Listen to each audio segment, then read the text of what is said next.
Good afternoon. Welcome to the MAP Talk on the impact of housing insecurity on Southern Arizona. We have a wonderful lineup of speakers for you today. We'd like to welcome, we'd like to welcome, we're really honored and like to welcome Ann Shaneka from the city of Tucson, Tom Litwicki from Old Pueblo Community Services, and Brian Mayer from the University of Arizona. We'll do formal introductions before each of their presentations. So we'll have three separate presentations, and at the end of those three presentations we'll have a Q&A session. Before we begin, I'd like to kind of go over the logistics of today's meeting.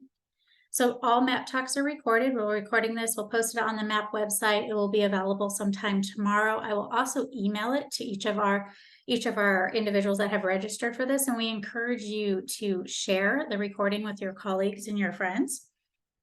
Everyone will be in conference mode except the panelists and the speakers. So you'll be muted and your videos will be turned off. You can ask questions through the Q&A or chat functionality at the bottom of your screen. And then you can also email me questions at jknipe@arizona.edu. We changed our email addresses, jknipe@arizona.edu. I'll be checking my email throughout the presentation, and we'll save all of those questions and then ask them to each of our speakers at the last half hour of the meeting or so. We'd like to thank our MAP sponsors who make events like today possible. Our sustaining sponsors include Freeport McMoran Foundation, New Point Marketing, the Thomas R. Brown Family Foundation, and Tucson Electric Power. Additionally, we'd like to thank our partners, the Community Foundation for Southern Arizona, Pima Association of Governments, Southern Arizona Leadership Council, Sun Corridor, and the University of Arizona. We'd like to acknowledge our media sponsor, the Arizona Daily Star. We publish 2 MAP features each month in the Arizona Daily Star. You can look the last Sunday of each month. We have an economic related feature on the front page of the business section. And then typically the third Monday of each month, you can find a health related feature on the front page of the health section. These always include new data that we have available on the MAP dashboard, new topics or data from articles that we've been writing. So look out for those. And then finally, I'd like to encourage you to join us at the Eller Economic Outlook Luncheon. You can see the URL to register is there in red below the image. And I'll give you a moment to write that down, but it's eller.arizona.edu/outlook/2023. The luncheon will feature Dr. George Hammond, the director of the Economic and Business Research Center at the Eller College of Management at the University of Arizona, and Gus Foucher, the chief economist at PNC Bank. They'll offer their analysis and insight on what to expect for the global, state, and local economies in the near future. The event will take place at the Westin La Paloma on December 8th, and early bird registration ends on November 27th. So sign up for that, and we look forward to seeing you there. And now I'd like to welcome Dr. Brian Mayer to turn on his screen. Brian Mayer is a professor and acting director of the School of Sociology at the University of Arizona. As the director of the Tucson Poverty Project, he has led 8 annual surveys of thousands of low-income households in Pima County to better understand the causes and consequences of our region's high levels of intergenerational poverty. Trained as an environmental and community sociologist, Dr. Mayer is the author of 1 book and more than 50 peer-reviewed articles on a variety of topics, ranging from community disaster resilience to improving college student learning outcomes. Welcome, Brian. You can turn on your video at this time and share your screen, and I'll turn things over to you. Great, thanks, Jennifer. Can you see my screen? Yes, we can. Yep. All right, fantastic. Well, thank you so much for this opportunity to share some of the research we've been doing here in the School of Sociology and the College of Social Behavioral Sciences at the University of Arizona. As Jennifer introduced, I am the director of something we call the Tucson Poverty Project. And that is a community-based undergraduate research program that leads about 50 undergraduate students every year in partnerships with various local nonprofits, county and city agencies to better understand what's going on with intergenerational poverty here in the city of Tucson and in Southern Arizona. As most of you know, We have a persistent problem with intergenerational poverty, sometimes hovering, depending on whether or not we're talking about Pima County, around 19–20%, or the city of Tucson, closer to 23–24% of all households are currently considered poor by the federal government. 33% of all kids that grow up in the city of Tucson do so in a home earning less than the federal poverty threshold. We think it's very important to regularly collect data on what's going on in those households, the challenges, but also the opportunities they face in moving towards prosperity. So I'm fortunate to be able to share this white paper that we call Living on the Edge, Factors of Persistent Housing Insecurity in Southern Arizona. Before I get started, let me thank my co-authors, Dr. Aaron Heinz, a postdoctoral research associate with me here in the School of Sociology, as well as Jalen Sloan, a former undergraduate that took part in the Poverty Project and was a co-author on this paper. We're also fortunate to be supported by the Garcia Family Foundation, as well as Habitat for Humanity Tucson, that have made the work of that class possible. Let's see. There we go. So the white paper that I want to talk about today is going to assume that there is a problem with housing, with affordable housing here in Southern Arizona. I think Ann Chineka's talk will speak directly to some of these causes, but let's just reflect that in a recent presentation from Jennifer Pullen of MAP, we can see that some 38% of homes currently sold in Tucson would be affordable to a household earning the local median income, which is about $48,000 a year. Only 38% of those households could afford a new home. I would also argue that the rental market is far worse. I would estimate that 25% or so of rental units are actually what we consider to be affordable to this area median income level. There are lots of reasons why. During the pandemic, we saw a tremendous amount of outside investments, rents skyrocketed. There's large blocks of affordable units going out of the affordable market due to the low-income housing tax credit agreements expiring, a slow housing constructing sector, so on and so forth. But all of this has conspired to produce an affordable housing crisis, particularly for renters. But that's not what I want to talk about today.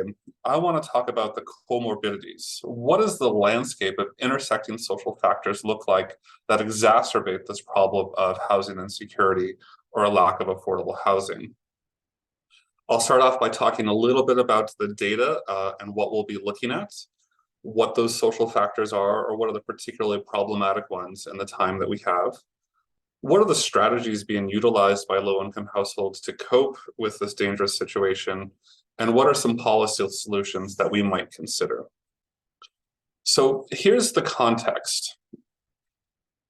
We will no doubt remember the COVID-19 pandemic as a watershed moment in history, but not just in terms of the 1.1 million deaths, the introduction of mask wearing or other public health measures to American society, or particularly the massive economic fallout that we've been only slowly recovering from.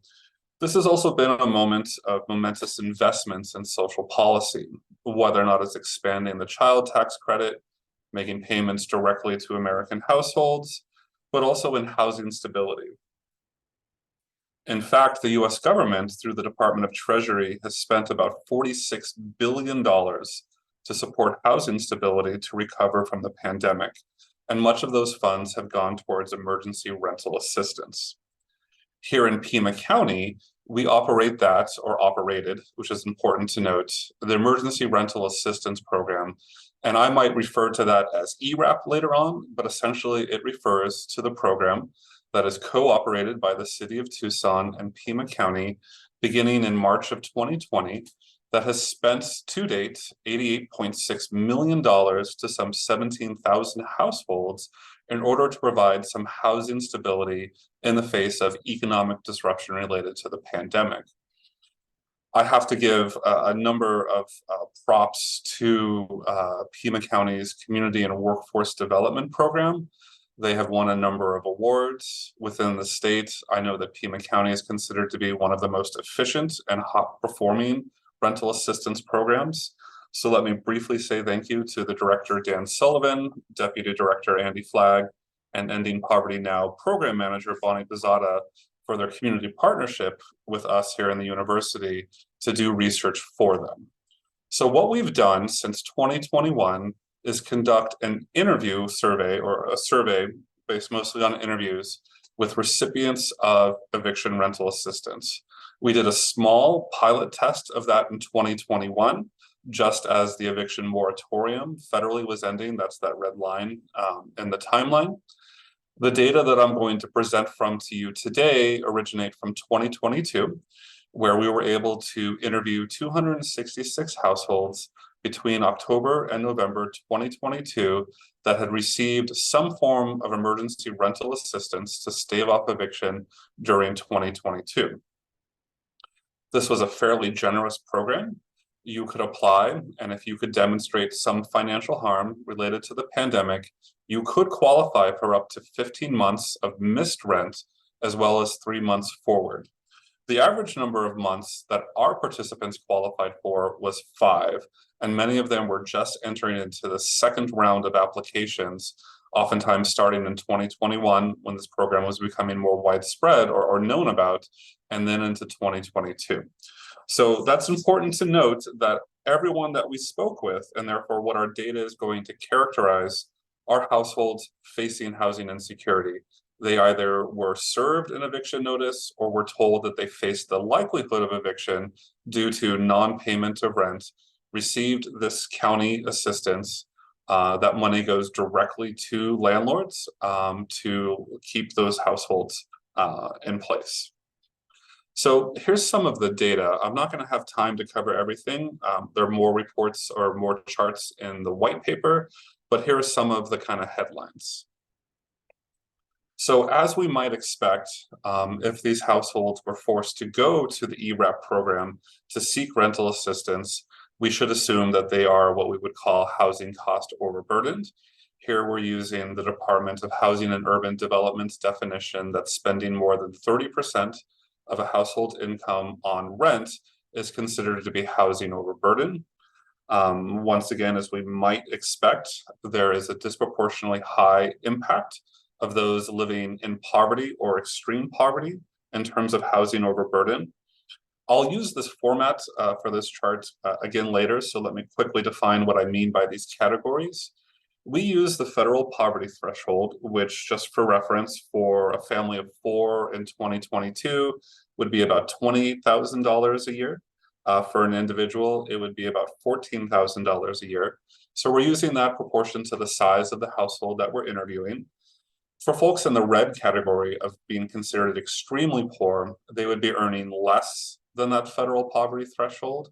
Poverty is 100% to that half. Near poverty is 150% to that 100%. And then above poverty is anywhere 150 or greater. People still in that above poverty category could qualify for programs such as SNAP, the Supplemental Nutrition Assistance Program, or others that often set their rates at 170 or 180% of poverty. So what we see here is an average rent amongst our households of right around $900. The average increase that folks reported in their rental costs between 2021 and 2022 was $200. There was a high degree of variation in this, however. We saw some households paying up to $2,200 a month, but nonetheless, we see consistently high levels of housing overburden, starting from a third, moving all the way to folks spending significantly more amounts of their regular income on housing. Here's a table, a chart that I pulled from a recent Making Action Possible presentation that Jennifer gave, that I think tells a really important story about rents here in Tucson. And I might let Anne talk a little bit more about this, but what you'll see is that there was a significant spike in what we otherwise might consider to be the affordability of rent here in Tucson prior to the pandemic, had a dramatic increase due to a variety of those reasons, and has remained positive, meaning that even though the rest of the nation, the city of Phoenix, and others are starting to see a cooling of the rental market, here in Tucson, we continue to see increases, to whereas Zillow summarizes just this week that the median rent of all units is just $1,500, a 2-bedroom apartment on average going for $1,200. that would mean an annual salary to afford that two-bedroom apartment would be $48,000, which is the median household income, meaning that 50% of all households couldn't afford a two-bedroom apartment. That to me is a major problem. We can go deeper into those numbers, and I think Anne will spend a little bit more time talking about them. What does that mean? Well, again, for our household, that means our households, that means an exceptionally high level of financial precarity. For the last 8 years, we've asked about 300 households this question. How are you doing? Do you have enough to get by with your income? And what we see here are some of the worst scores that we've seen. About half say they have just enough to make ends meet. So let's just call those the ones in the middle. They're not making savings, but they're not losing money. They're just getting by. Only 7% say that they're currently saving, and a whole 38% of our sample say that they currently do not have enough to make ends meet. We ask, what could you do in an emergency? Let's say most of us on this call have hit a terrible pothole on the lovely streets of Tucson. Perhaps you popped a tire or dented a wheel. That might cost you $500 to repair, get your vehicle back in shape so you can go to work, so on and so forth. Only half of our households said that they could come up with $500 in case of an emergency. That's also very disturbing. Of the half that said that they could, most of them said they'd come up with some savings, perhaps a side hustle or work more hours. But again, there's a fairly high degree of desperation being shown here that half couldn't accommodate that $500 need. I think one of the more disturbing findings that we saw in last year's survey data was an alarmingly high level of food insecurity. Here we use the Department of Agriculture's definition of food insecurity. We ask whether or not folks are cutting the size of their meals, going hungry, eating less healthy options, or spending less money. What we found is that 75% of all of our households reported eating less healthy foods due to financial constraints. The table here is a summary of adding up all of those things. So if someone was cutting, skipping, eating less healthy, or otherwise spending less money, we would consider them to be very high.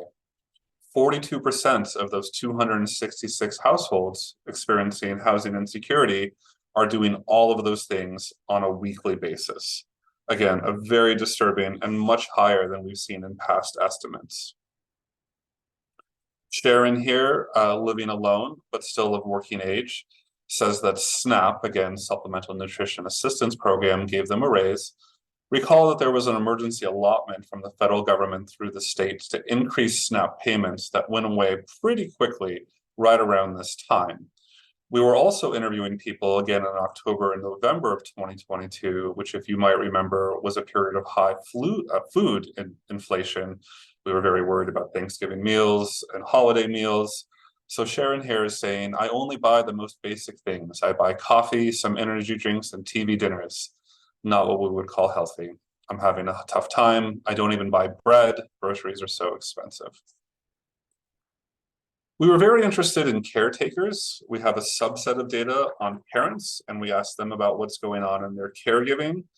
We saw an alarmingly high level of food insecurity, especially within this population. Sarah, a mother of 4, says it was very hard, doesn't have a lot of family help. They had to tell the kids, look, we have a limited amount of food.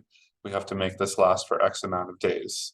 It's just hard as the parent when you have to tell your child, this is all we got, so you're going to have to ration it. In a couple minutes, I'll come to service provision and whether or not folks like Sarah or Sharon were getting food assistance. The answer is not all the time. And again, I think that reflects a problem that we have here in Southern Arizona. Related to Sarah's comments is this question of stress. We also run a number of questions related to perceived stress, anxiety, and depression. And once again, we see what I would call dangerous levels of stress. We won't have time for the anxiety and depression measures, but they're high as well. Here we see folks, about 30% of those 260 households exhibiting extreme levels of stress. And while this is not a clinical diagnostic tool, it is indicative of a severe problem. Ted here, living alone and experiencing some severe medical issues, talks that money is stressful. Hasn't been able to go back to work, is facing a potential amputation. And so all of his medical bills are piling up. Later, he goes on to tell us that he's not going to be able to pay his rent and has nowhere to go to recover from a pretty extreme surgical procedure. So what are some positive things that we see from our survey data? We see a lot of hope. And this has been an interesting thing for me as a scientist to consider, what is it that we're seeing here? And so I'm framing this as, when is hope a strategy? So we asked folks, are you confident that you'll be able to pay your rent without ERAP? And I should note that we ran out of money here in Pima County at October 30th or 31st, and we are now in an uncertain future where we're currently collecting data, and about 15% of the folks that we've talked to so far are either already have been evicted or have been served an eviction notice. But nonetheless, we see more than 50% of the folks that we talked to last year that they were confident. And that's a good thing. And they talked that, well, getting the ERAP, the rental assistance, lowered their stress 30%. And that's certainly a good thing. The program was intended to help people out, but it was also there to help people catch up, right? To catch up on their bills, to pay off their debts, to start savings. And we only saw very small numbers of that. And some of our open-ended, our qualitative data, people express a fair amount of uncertainty about how they're going to get housing stable. They know that ERAP last year was going away. Today they know that. There's a lot of hope, but there's not a lot of strategy. I was surprised then to see that more than half of our sample aspired to home ownership in the near future. 56% of people said, I want to buy a home in the next couple of years. And they had very specific things they were looking for help with. The number one answer was, I need to improve my credit score. Can I get help with that? Obviously, saving for a down payment, finding ways to earn more were also there. But we were again surprised to see in this population of the housing insecure a lot of hope, a lot of aspiration towards housing stability. I think that gives us cause to work to find better solutions, be they policy, be they assistance from nonprofits, to help people accomplish this goal. Every year that I've done this survey, and we keep many of the same questions from year to year, we find what I call a service gap. This table shows participation in the Supplemental Nutrition Assistance Program.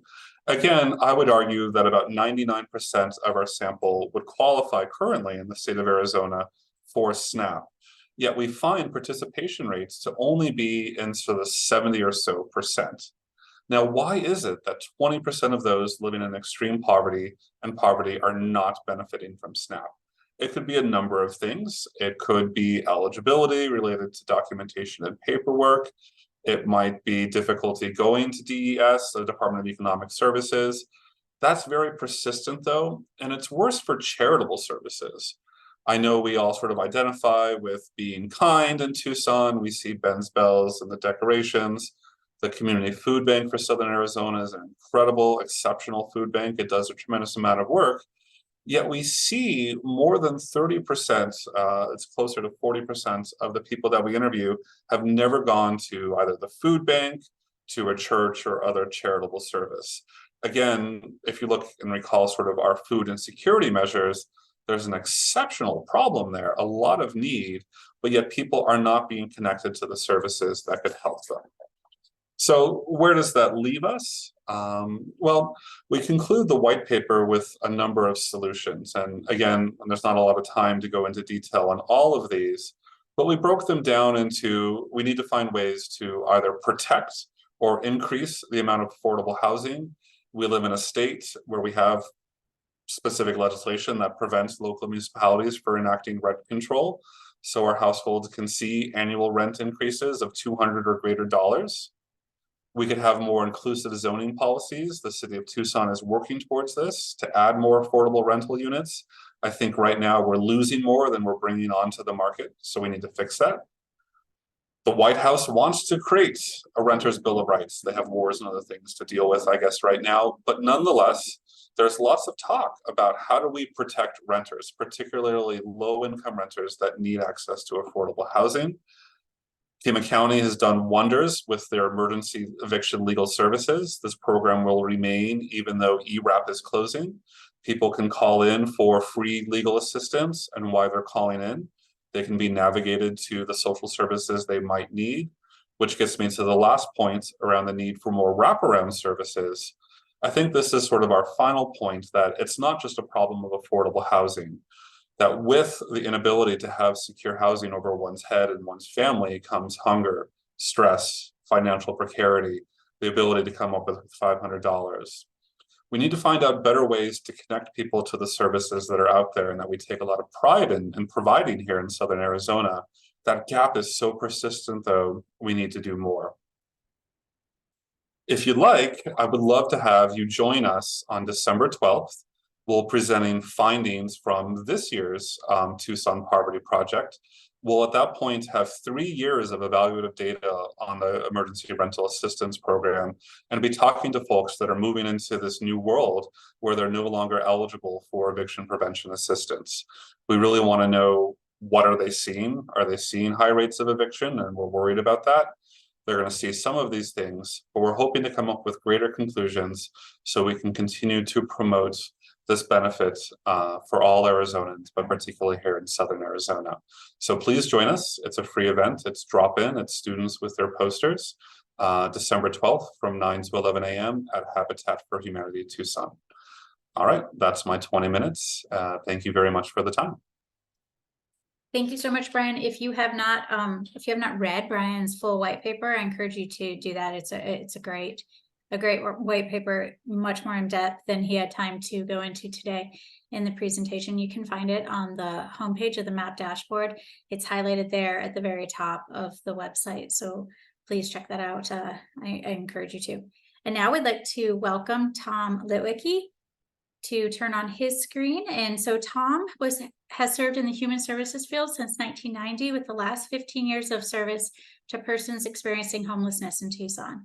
Tom has a master's degree in counseling and human relations from Northern Arizona University and is a licensed independent substance abuse counselor.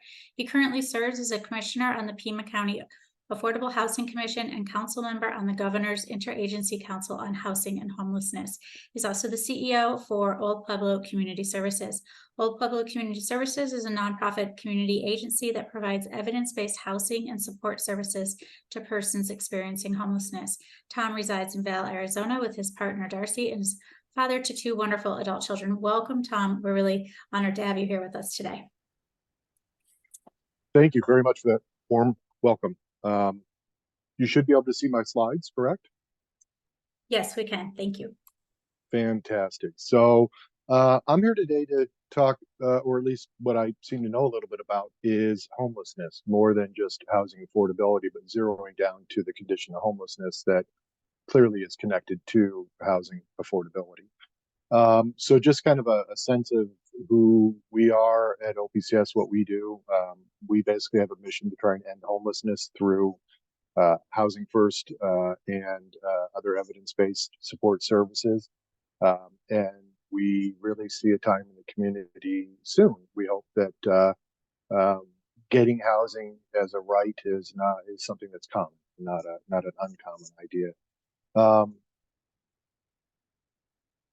We provide a wide range of services. I won't go into them all.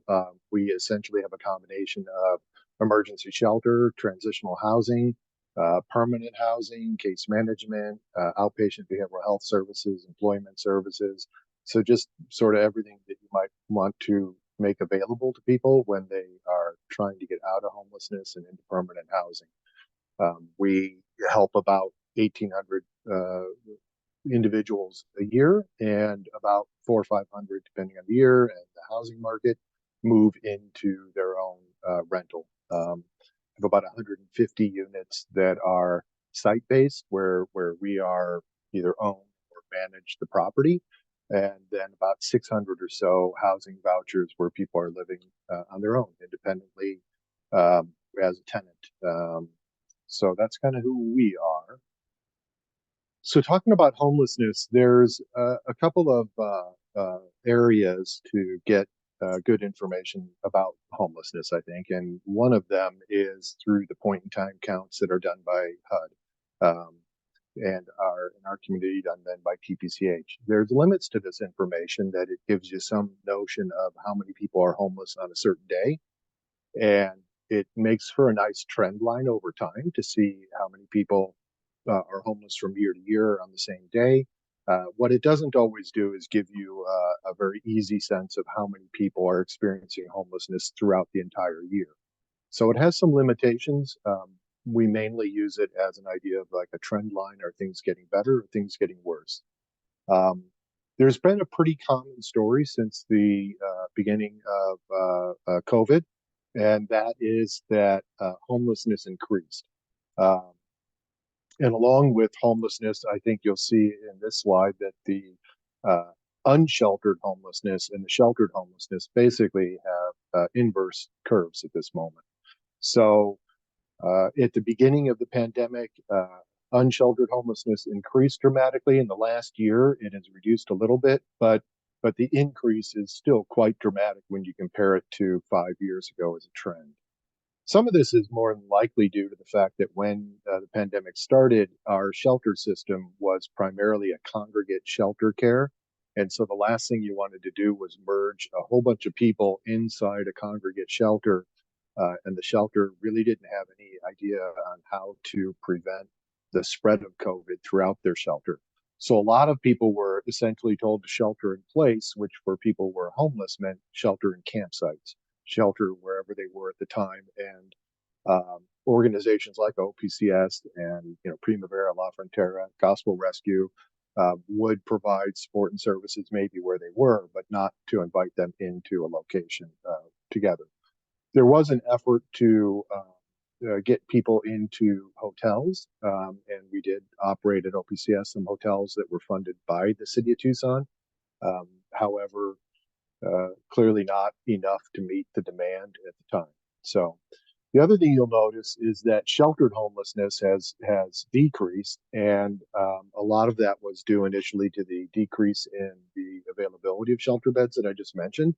And then some of it had to do with the type of shelter that's available and its fit to the needs of people who are currently homeless in Pima County. When we look at this, another area people always ask about is families and children. So up until 2020, when we operated and did a homeless count in the streets, we did not find people who were unsheltered families. That was actually pretty common. You'll see in 2018 there were 4, but in 2019, unsheltered families. So they're not in a transitional shelter. They're not in an emergency shelter. They're not in some sort of a program. They're just simply living in their car or something else.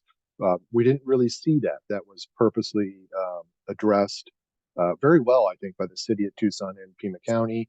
But once COVID hit, all of a sudden we started seeing that jump between evictions and between people losing their employment and shelters not having the capacity in beds, which emergency shelters are not very adapted to families to begin with. We've seen dramatic improvement in that between 2022 and 2023 with the unsheltered and overall homelessness in families. And you can probably see that what's happened with that is a lot of people have moved into shelter because the sheltered number has been going up. So there has been some work on that, but I think it's pretty surprising for a provider in the community when we were in these last couple years to find it to be so prevalent that we would find families who were actually unsheltered living on the streets. That was kind of new for us. Where you really see things happening when it comes to homelessness is this unsheltered population. And of course, if you drive around Tucson or take the bus, you will certainly see or feel or sense an increase in unsheltered homelessness. And what you're sensing and feeling is real. You go back to 2018, there were 363 people living on the streets. By 2023, there are 1,500 people on an average day who are living on the streets. So a lot of those are washes, parks. We're starting to now see encampments just pop up on streets where we didn't used to see that. in Tucson as much. And so it's that unsheltered group that is really grown. Uh, Along with that, we're finding in that unsheltered group is a group that we refer to as chronically homeless. So these are folks that have a combination of homelessness, mental illness, addiction, physical disability, chronic health conditions, and often lengthy periods of homelessness or homelessness on and off for lengthy periods of time. So these are folks that for some reason keep ending up back out on the streets unsheltered. You'll find that a 200% increase in people experiencing chronic homelessness between 2018 and 2023. And we will, in the last year, see a 1% decrease. So this is something that's grown. 1% doesn't mean a whole lot, of course. We may or may not have figured this out a little bit. But that's that unsheltered population that you're seeing out there. And it probably sounds like who you're seeing when you're going around town. So kind of the why. Why might this be? Well, probably one of the big reasons I would certainly suggest, and I think others, is that our current system for managing unsheltered homelessness really isn't suited or designed for the people who are experiencing unsheltered homelessness.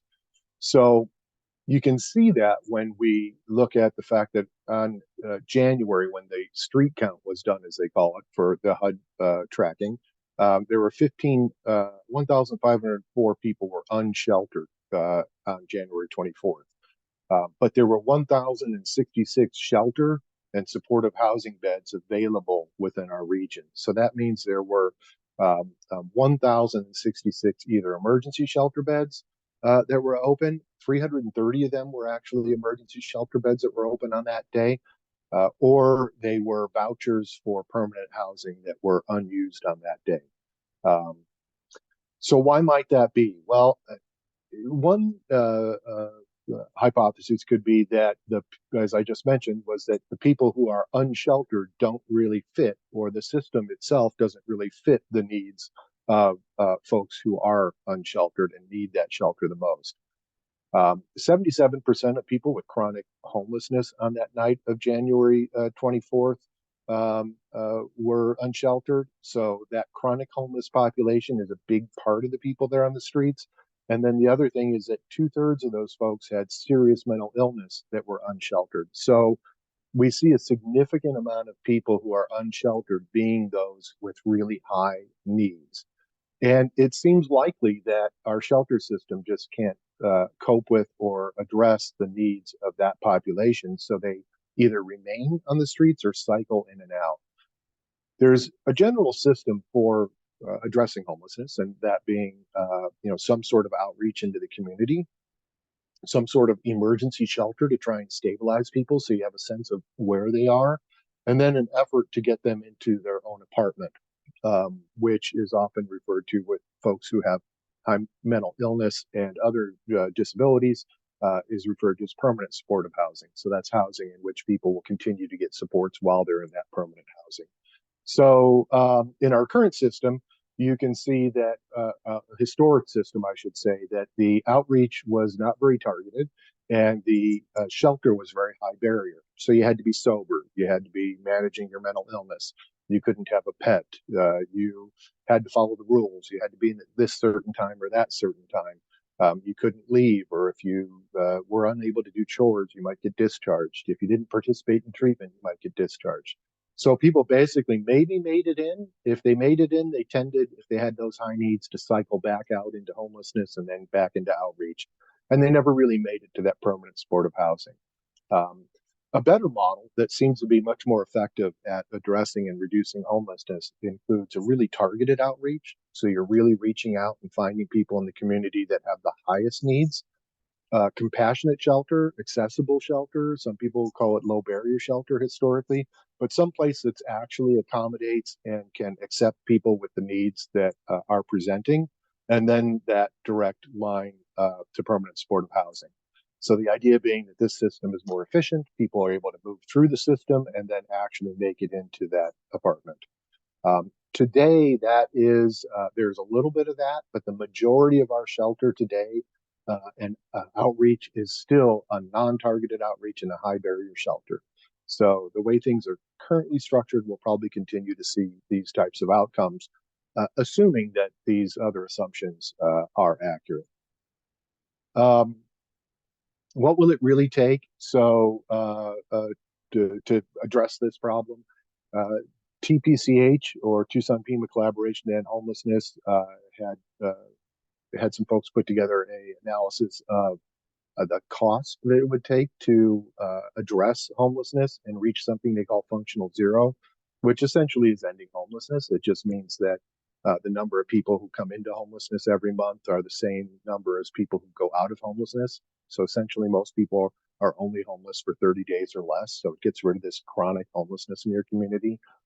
And you can see it ranges depending on the approach, anywhere from 2 billion to 1 billion. And I think as we talk about addressing homelessness on a big scale, that's the kind of numbers we're talking about. We're no longer talking about millions, we're talking about billions. And it really ranges from how much new construction you do. You can see in this chart, it's a matter of doing 100% of just rental vouchers. So people might refer to those often as like Section 8 vouchers, but they're vouchers where you could live in any apartment complex and some government entity is helping to pay the rent, versus ones in which you have a lot of new construction primarily. So the more new construction, the more expensive it is. On the other hand, the idea that we could just use rental vouchers and not construct any new affordable multifamily housing is probably not likely. So it gives sort of a range anywhere from a $500,000 to a $500 million to $1 billion, but I got used to saying billion instead of million. But that's kind of how it looks, and that's what it's going to cost eventually. What's working well? So I want to definitely put out there that although most of the news around homelessness is not good news, there is some good news out there, and I think it's really important to recognize. City of Tucson started a Housing First program, so they're really taking the approach to evidence-based practices seriously. They have instituted, with some other agencies, the targeted outreach and accessible compassionate shelter. So that's growing. Still not very much compared to other shelter, but it's growing. Pima County has had accessible compassionate shelter for folks who can't pay their rent and are getting evicted. And of course, they have the Regional Affordable Housing Commission, which is putting out gap funds to help builders finish projects for multifamily affordable housing in Tucson. And then lastly, the state of Arizona has a trust fund for affordable housing and shelter. And the governor's interagency council on housing and homelessness has been sort of supporting and directing the futures of that funding. But there's a historic amount of funding that's come out of the legislature for this trust fund. And for one of the first times I've seen in history, it's also covering emergency shelter so that we can really ramp up the emergency shelter that we need in our community. So that's me, and I'll leave the rest of the time for questions. Wonderful. Thank you, Tom. And if you have questions for Tom or for Brian, please go ahead and enter them in the chat or Q&A buttons at the bottom of your screen, and then we'll go through them after Anne's presentation. So we'd like to now welcome Anne Shaneka for joining us today. Thank you so much. And Anne is the Interim Housing and Community Development Director for the City of Tucson. In that role, she oversees the public housing and housing choice voucher programs, the newly formed nonprofit affordable housing development arm, planning and community development for the department, and led the development of the housing affordability strategy for the Tucson plan, which outlines the city's goals and priorities to help address the housing demand. And previously worked in the Tucson City Manager's Office in the Department of Transportation and Mobility. She has a master's in public administration from the University of Arizona and was a Peace Corps volunteer at Madagascar. Welcome, Anne. Thank you. Thank you, Jennifer. You can see my screen. Okay. Yes, we can. Thanks. Okay, great. So I really appreciate being here this afternoon to speak on this topic for many reasons. One of them is I really appreciate the work that Dr. Hammond and the MAP dashboard folks do in terms of data and really helping us practitioners with data. I had the opportunity to work with Dr. Hammond and his team in 2019. So the City of Tucson, University of Arizona, and Pima County collaborated on a housing market study. And so we started it in 2019, wrapped it up in 2020. And when I think about what has changed since then, especially in the housing market, it's just pretty telling.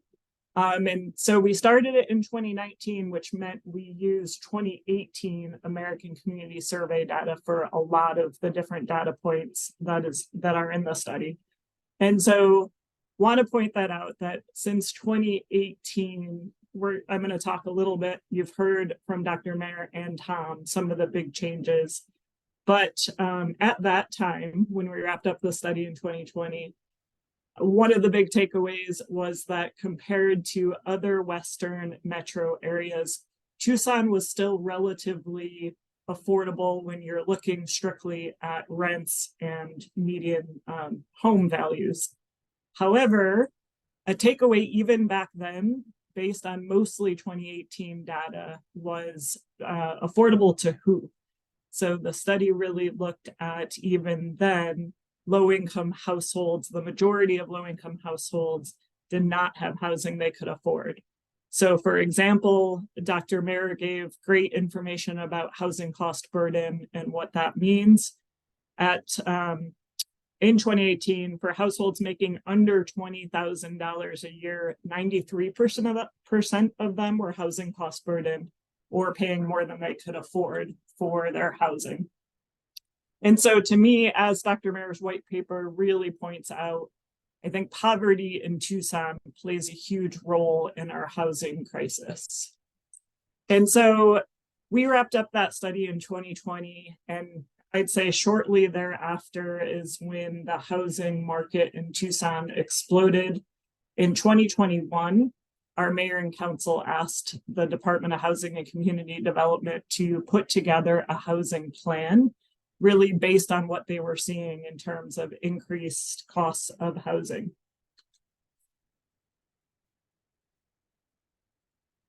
And so these are some of the slides and some of the information that is in that housing plan called the Housing Affordability Strategy for Tucson.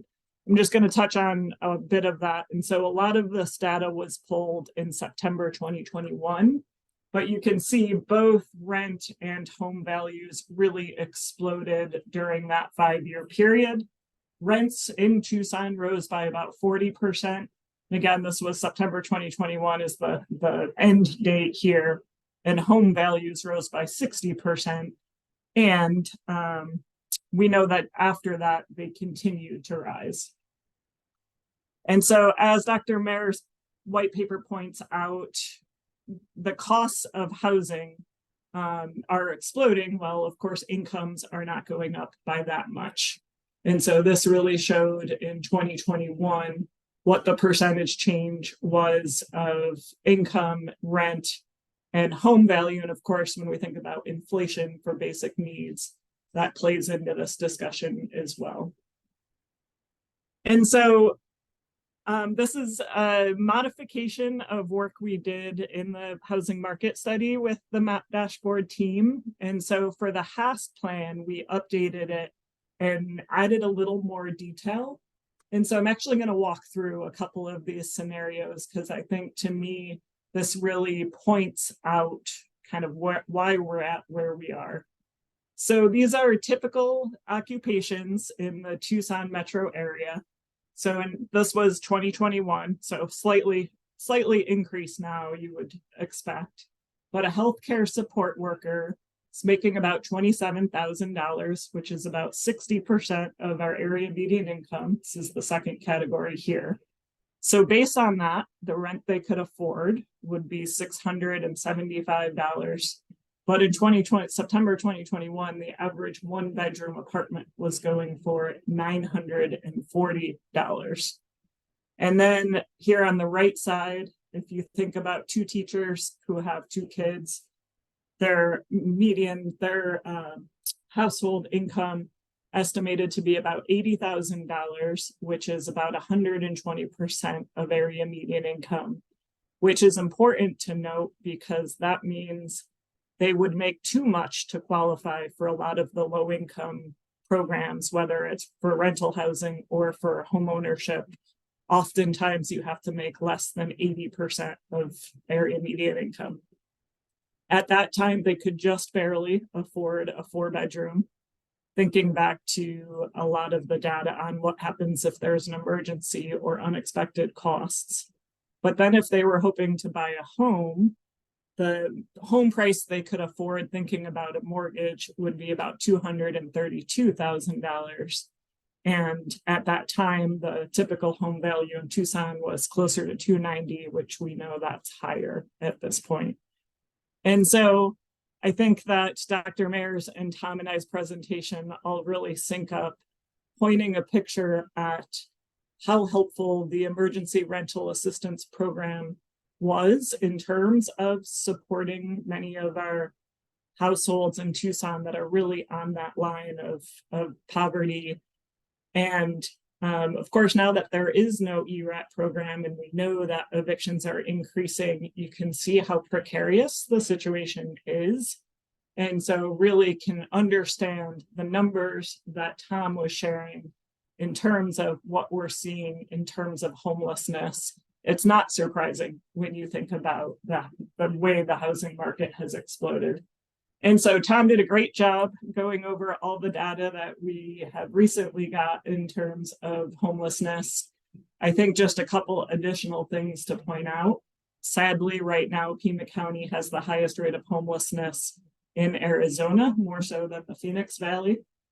And that 1 in 469 Pima County residents experienced homelessness on the night of the point in time count. And so I'm going to transition from talking about data. I'll leave that to the data scientists and talk more about what the city of Tucson is doing, and really applaud our mayor and council for really committing to this issue. So this is a diagram of the housing continuum that's in the housing affordability strategy. And it really talks about needing to have investment in initiatives across the housing continuum. So I'm going to start talking about some of the things we're doing on the left-hand side, which is really for people who are experiencing homelessness. As Tom pointed out, the city of Tucson, under the mayor's leadership, created a Housing First program, and want to just shout out Brandy Champion, who is our Housing First coordinator, our Housing First director. She does a phenomenal job. She's built a great team and really continues to evolve that team and the activities to the growing needs. And so here are some of the activities that her team is working on. Won't go into super detail on all of them, but do want to talk about some of them. So she has a team of outreach navigators who go out onto the streets and really try to connect people to services, whether that's document collection, access to benefits, and really trying to get in the system and get in a queue for housing. Brandy and her team set up a new mobile home or a new mobile shower program, really trying to provide needed services to people who are on the streets experiencing homelessness. The shower trailer goes to several different locations in Tucson each week. And in the past few years, the city has now also taken on shelter operations, owning and operating shelters. We do and will always continue to support community members who run shelters, but we found that there was a real need for more. And so in 2021, opened the first city operated shelter. And so here's a summary of some of the shelters that we are running now. So there's a shelter in the Thrive in the O5 area today. There are 116 individuals. This is a hotel property, including 51 children. And that's really a niche that the city has found is super important. as Tom talked about, low barrier shelters, making sure that there's a shelter available for families to move into has been a huge need that we've been trying to fill. One thing, all of our shelters and sort of all of our work, we do try to collaborate with a lot of different community members. This really does take a village in terms of trying to address this issue. And so super grateful working with Tom and Old Pueblo Community Services and many others. The one thing I will also say too, the Thrive Shelter is in the Ward 3, and the Ward 3 Councilmember Dahl and his team stop by all the time, bring resources. They're planning a holiday party. So it's pretty awesome in terms of the work and the commitment we're seeing to support the folks at that shelter. We brought on another shelter recently, and one of the things we've been doing as we purchase properties, in some cases for longer term permanent supportive housing or affordable housing, there's often a time where we can use the property for shelter while we're in design in anticipation of more permanent housing. And so that's what we're doing at this newer shelter location. One thing the city recently did was purchase another motel, and Dr. Mayer talked about the importance of Pima County's emergency eviction legal services program. It is an incredible program, super grateful for the county for that work. And one of the things the city recently did was purchase a hotel. So not only do they provide legal services, but when families are experiencing evictions, they try to put them up and make sure they have a place to stay while they're looking for another place to go. And so we purchased a hotel to collaborate with Pima County to really reduce the costs of the stay for families and really help Pima County's program into the future. I'm definitely all about stories and really trying to share the human side of the work we do. Jeanette has absolutely indicated she's okay with us sharing her story. She is somebody that came into a city shelter in April 2022, and that was because you've heard a lot about sober living homes and challenges of those in the state. Her sober living home closed down, and so we were able to get her into a shelter. She really thrived. We ended up hiring her as one of our permanent staff. And that's one thing that Brandy has done an incredible job of. About 3/4 of the Housing First program staff are all people who have lived experience, including most of the management are people with lived experience. And so some of the data on the Housing First program, since the first shelter opened in October 2021 to now served over 3,300 people, and about 800 of them are housed, which is great, but the benefits that we see go even greater than that. Thinking about needing those services and needing a lot of the supports. And in 2022, over 1,200 people were served, but you can see some of the additional benefits that we were able to support people in accessing. And so our program continues to evolve and really trying to address the needs. So one of the newer programs that Brandy's team has set up is really trying to follow people when they are given a voucher and they're given into when they're being placed into apartments, really making sure they have case management and services that trail them. So that is some of the work that she has really been focusing on. Just as Brian said, it's one thing for having housing, but really needing those services to go along with it and prevent future evictions and homelessness. And so summarizing some of the work we've done in terms of the left side of the housing continuum, the city launched the Housing First program. Since 2020, we've purchased 4 hotels, 3 group homes. I've purchased 2 vacant lots to be for affordable housing. as well. So lots of acquisitions. We are currently working on an adaptive reuse of what's now a vacant fire station. And our goal with that is to have a congregate shelter, a day use area, and then also have a micro shelter, tiny village in the back. One of the things we are doing, because there is not a good code, the code doesn't define a micro shelter village. And so through this project, we are trying to write the zoning code for that type of use so that it will be easier for more of these projects in the future. Tom mentioned, hopefully working with Tom, we're trying to acquire a congregate shelter soon, and more. I don't have all the time to talk about all the great work the Housing First program is doing, but they are working really hard trying to make a difference in the homelessness situation here in Pima County. I'm going to touch a little bit on what we're doing across the rest of the continuum. The City of Tucson is the public housing agency for our region, so we are no stranger in providing housing for some of the most vulnerable families in our community. So we have over 1,500 units of public housing. We also have another housing portfolio that's another 500 units. So we own and operate about 2,000 units of housing. We also administer the Housing Choice Voucher Program, or the Section 8 program.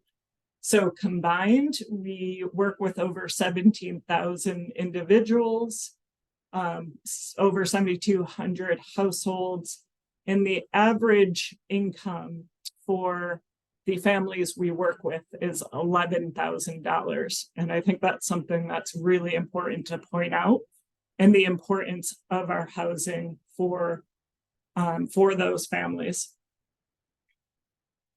And so in terms of the HAST plan, the housing plan that we created in 2021, we did identify 10 policy initiatives. I am not going to talk about those initiatives, but we really have been trying to make progress since then in all 10 of these areas. So an example of one of the activities we did, thanks to the Housing Affordability Plan, was pass the source of income ordinance, thanks to our mayor and council. It was the first in the state. And what that does is makes it illegal for a landlord to not accept a housing choice voucher, a Section 8 voucher, because of the voucher alone, because of the income alone. And we have seen that making a difference in terms of landlords who are participating in our program. The one thing I will touch on is our efforts at developing affordable housing. The city used to be a little more proactive when it came to affordable housing development, and mayor and council have made it clear that they want to see more of that because of the need in our community. And so we created a nonprofit development arm called El Pueblo Housing Development, not to be confused with Old Pueblo. And so our very first housing project under this new nonprofit development arm we have underway. So the city purchased 3 parcels on Oracle Road, and really created this preliminary design for those parcels. Yes, the southern parcel is the no-tell motel. And as I said there, no, you cannot have the sign. I get asked more about the no-tell motel sign than anything we're doing. And so that housing development is called Milagro on Oracle. We received low-income housing tax credits in 2022. And in July of this year, we did our financial closing for the project, and we were under construction and had a nice celebration on August 23rd. If you drive by that site today, you'll see a lot of activity. So really trying to build 63 units of affordable housing for older adults. Some more fun images, because everyone loves fun images of projects. And then wrapping up, so future development projects that we are currently working on. I mentioned the old fire station that will be called the Amphi Housing First Resource Center. We are currently doing outreach in the community since we are doing a rezoning as part of that project. We have 2 affordable homeownership projects underway, one in the Menlo Park neighborhood, Westmoreland, and one in the Dunbar Spring neighborhood. I definitely found Dr. Mayer's research interesting when it came to people talking about barriers to homeownership from their perspective, because from my perspective, it's really hard to make affordable homeownership projects work from a developer perspective in terms of the cost it takes to build homes and really trying to subsidize low-income families to be able to afford those homes. I have found it to be some of the most challenging projects we're working on. We are now working, and I'll end with a slide talking about the Choice Neighborhoods project. We received $50 million from HUD to really improve the Thrive in the 05 area, which is a portion of the 85705 zip code. As part of that grant, we are working on 4 different housing sites, including rehabilitating the Tucson House, which is the very large 17-story, 408-unit public housing site.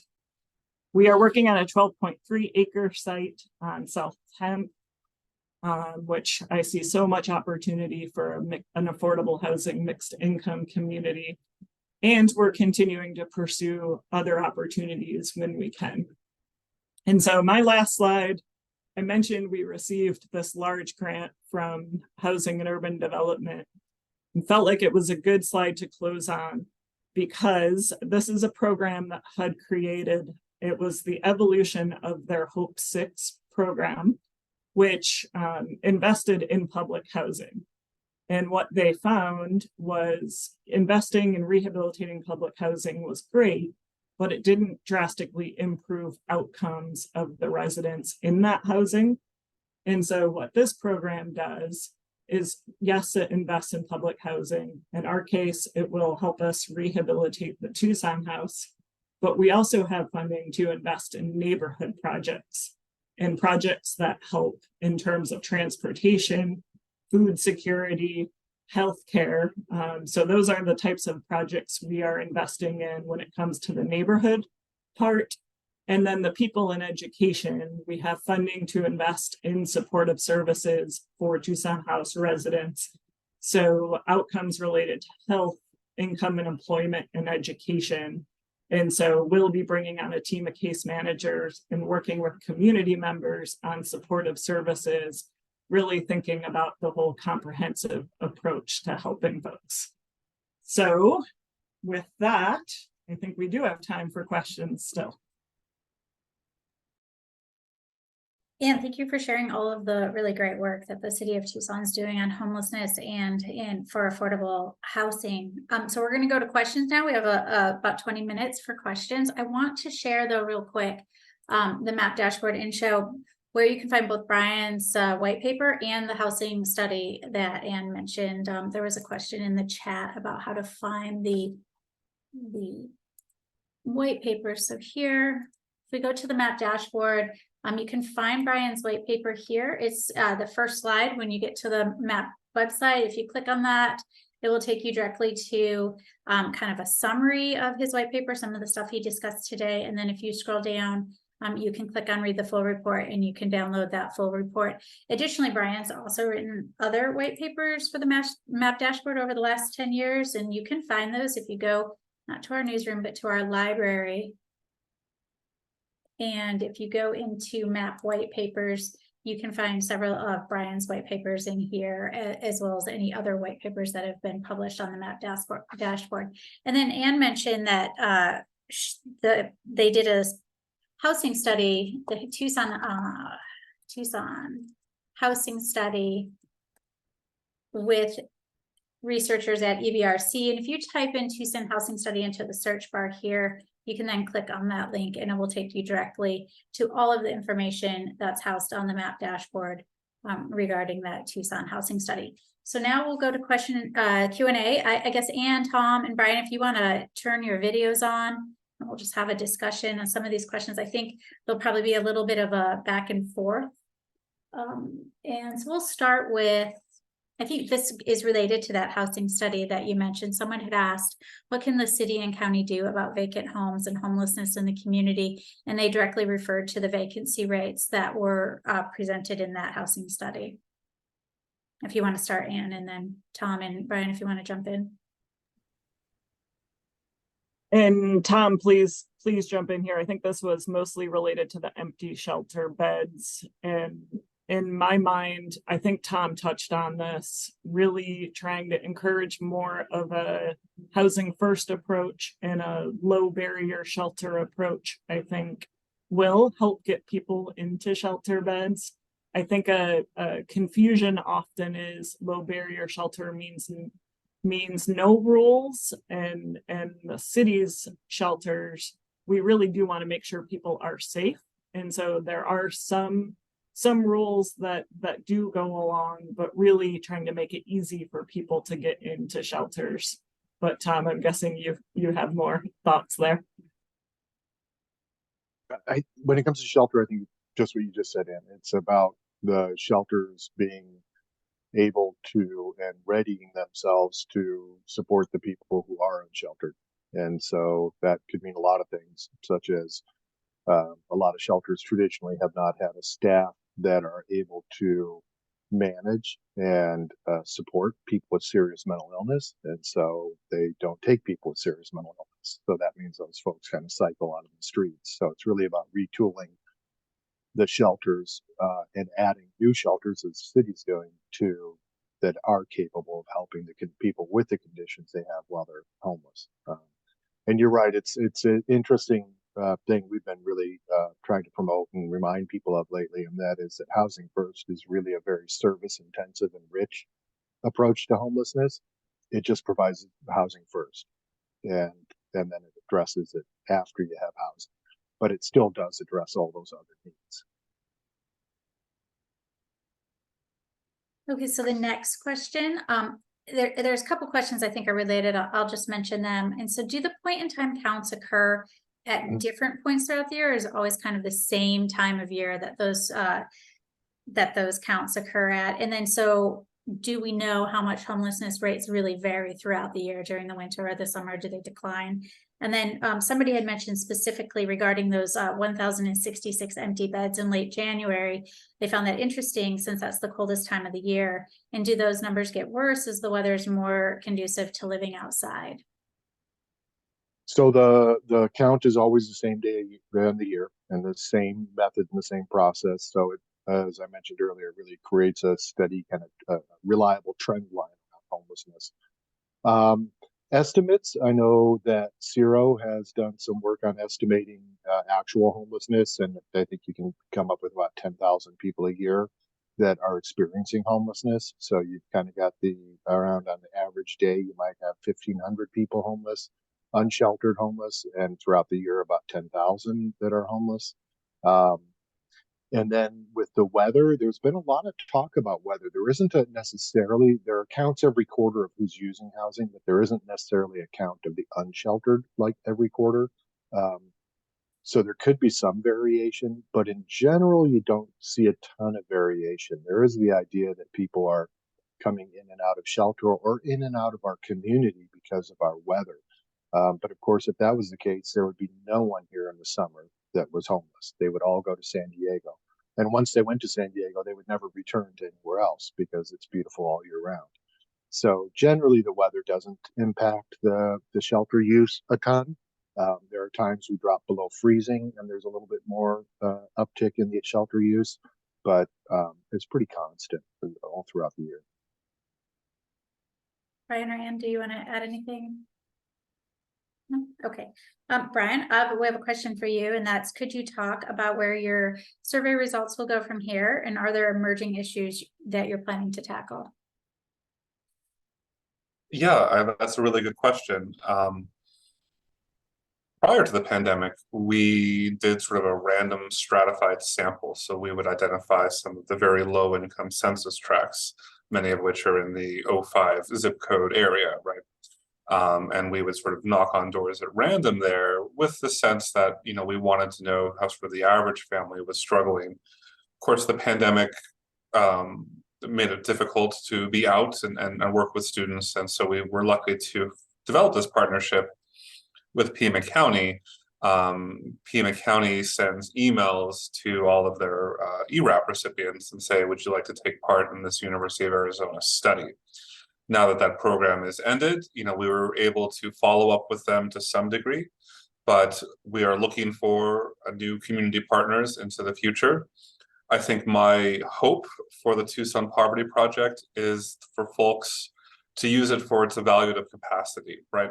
I really like the idea of being able to demonstrate effectiveness, identifying future challenges. I'm participating in the city of Tucson and Pima County have a prosperity working group where the Board of Supervisors pretty soon, next month, will be looking at a slate of anti-poverty, pro-prosperity policy statements. And it's been frustrating work. It's hard work because folks often want to know what's the return on investment. And when it comes to things like this, we don't have big clinical trials like we were putting a new drug on the market, right?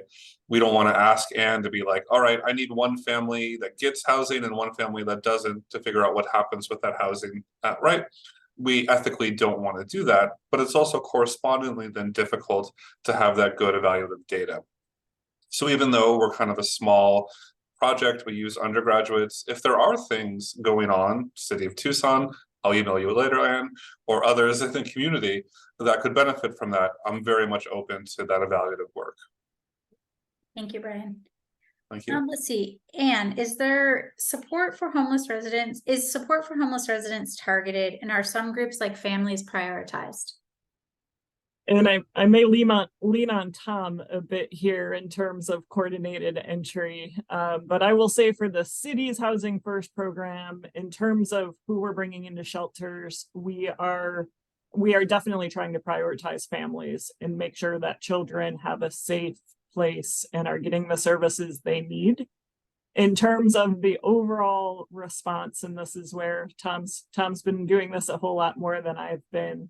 My understanding is in terms of who gets prioritized, it's really the folks who show the most vulnerability, which has some challenges. And I think that's something that the Tucson Pima Collaboration to End Homelessness has been working on. But Tom, do you want to jump in and saying who, in terms of homeless residents that get targeted for services and housing? Yeah, you're right. I mean, it's a triage essentially of those who, throughout the years, there's been some variations on this, but those who are most vulnerable or most in need or have the most chronicity and different ways of looking at it that I'd hate to even go into, much less understand, because you know it's HUD and it's complicated. You know, and the real answer is that we need considerably more funding so that we don't have to triage between dying people. You know. About 5 people a week die homeless, and we're having to try and triage because there isn't enough. And we actually spend a lot of time and energy. It's one of my pet peeves recently on triaging, and not enough time, you know, takes from the time, energy, and financial resources we have to actually help people, because we have to find ways to triage. Whereas if we just had enough funding, we would just help people who are homeless and not have to do all this triage.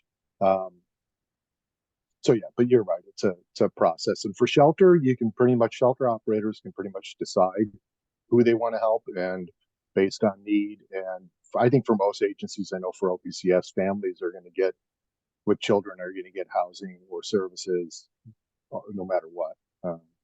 Whether we have the funding or resources for it, they're still going to get that housing service.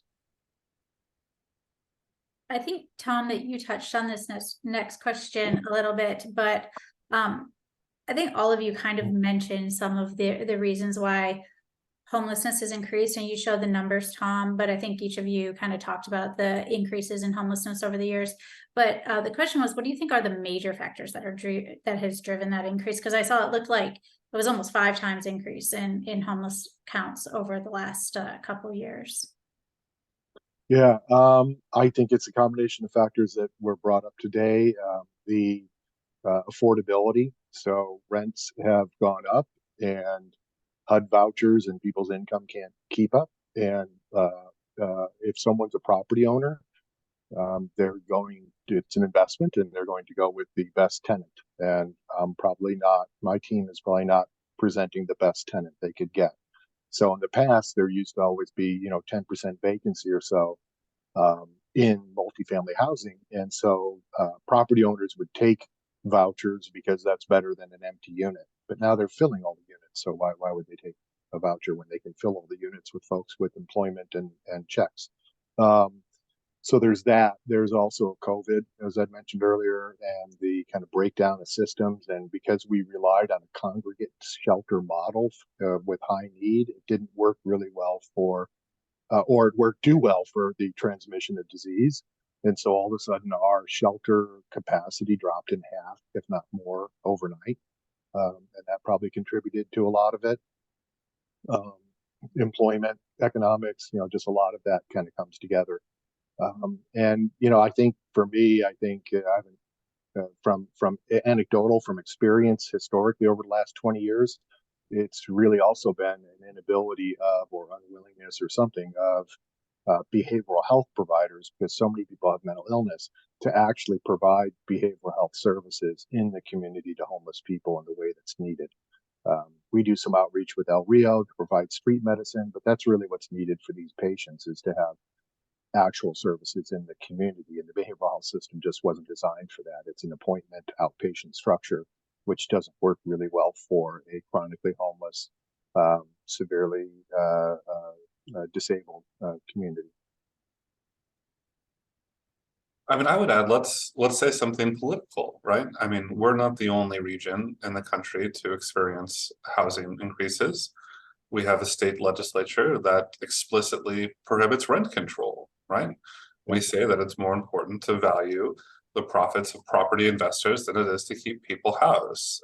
That's not written in stone anywhere, right? I mean, being able to communicate these stories such that, and I mean, rent control is so minor compared to other structural changes, right? We're talking to people right now that are seeing $300 rent increases as soon as their lease is up.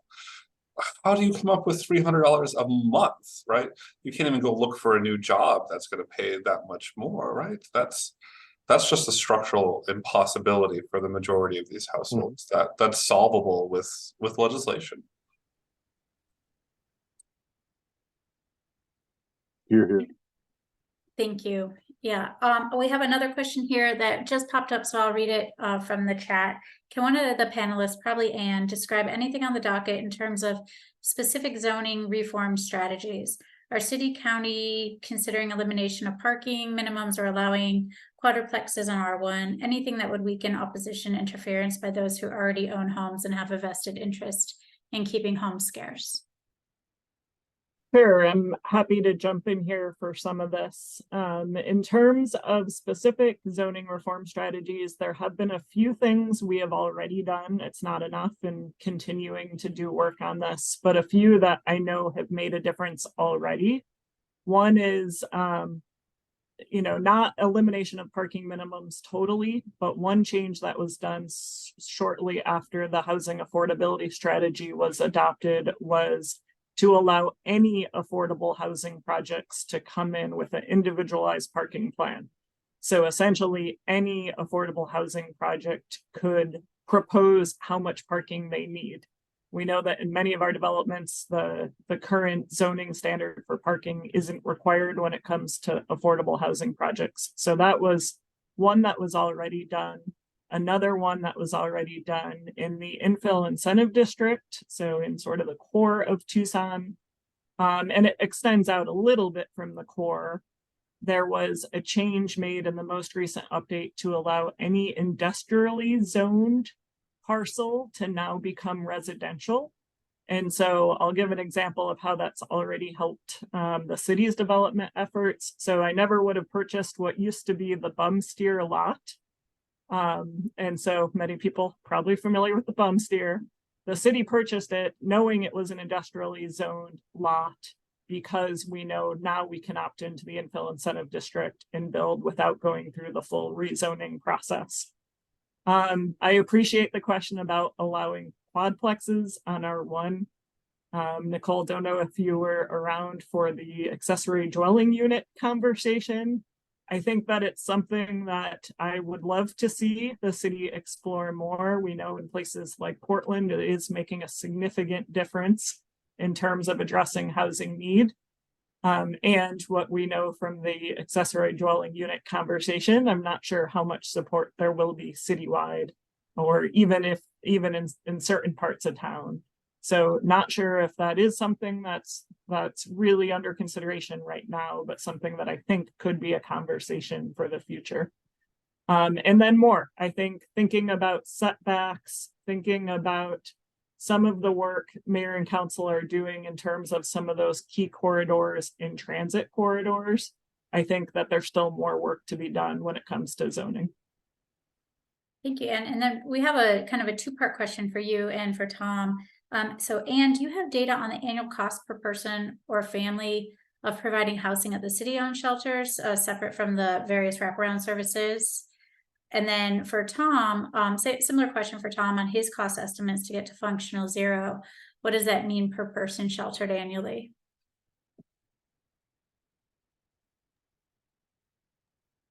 I would say, because our Housing First program is still relatively new and continues to evolve quickly, we haven't put together that data yet, but really appreciate the question and feel like next time I do a presentation like this, I'll try to come with that.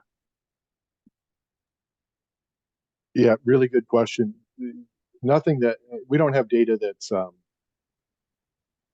that really takes into all the factors. So we can say maybe that we spend $4,200 a person that is served by our agency, but that doesn't really necessarily tell you a whole lot. The amount of detail and the amount of cost incurred by other entities and whatnot would really have to be factored in. There are certainly national studies that have been done that talk about the cost of homelessness and the cost of solving certain ways of solving homelessness, and that would probably be the best data to pull from. I don't have it in front of me, but that would be the best place I think to look for data.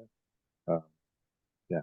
All right, thank you, Tom. So as we wrap up here in the last minute or so, I have kind of a question that I would like to throw to all of you, and that is, what's the highest priority going forward to address homelessness? And Tom, if you want to start. Accessible emergency shelter, I guess is what I'd say. It's hard to say because it's like, oh, there's so much, but it's all important. But that's the first step. So yeah. And since he said that, I will say permanent supportive housing units, because we then need a place for people to go after they're in the shelter. right.